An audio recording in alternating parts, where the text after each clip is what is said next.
اور کہتے ہیں یہ کیسا پیغمبر ہے کہ کھانا کھاتا ہے اور بازاروں میں چلتا پھرتا ہے، اس پر کوئی فرشتہ کیوں نازل نہیں کیا گیا کہ اس کے ساتھ خبردار کرنے کو رہتا، یا اس کی طرف آسمان سے خزانہ اتارا جاتا، یا اس کا کوئی باغ ہوتا کہ اس میں سے کھایا کرتا۔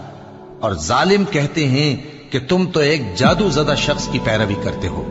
اے پیغمبر، دیکھو تو یہ تمہارے بارے میں کس کس طرح کی باتیں کرتے ہیں، سو گمراہ ہو گئے اور رستہ نہیں پا سکتے۔ وہ اللہ بہت بابرکت ہے جو اگر چاہے تو تمہارے لیے اس سے بہتر چیزیں بنا دے، یعنی باغات جن کے نیچے نہریں بہ رہی ہوں، نیز تمہارے لیے محل بنا دے۔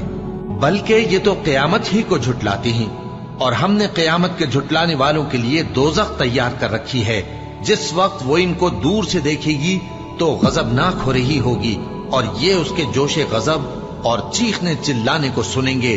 اور جب یہ دوزخ کی کسی تنگ جگہ میں زنجیروں میں جکڑ کر ڈالے جائیں گے تو وہاں موت کو پکاریں گے۔ آج ایک ہی موت کو نہ پکارو، اور بہت سی موتوں کو پکارو، پوچھو کہ یہ بہتر ہے یا ہمیشہ کی جنت جس کا پرہیزگاروں سے وعدہ ہے۔ یہ ان کے اعمال کا بدلہ اور رہنے کا ٹھکانہ ہوگا، وہاں جو چاہیں گے ان کے لیے میسر ہوگا، ہمیشہ اس میں رہیں گے۔ یہ وعدہ اللہ کو پورا کرنا لازم ہے اور اس لائق ہے کہ مانگ لیا جائے۔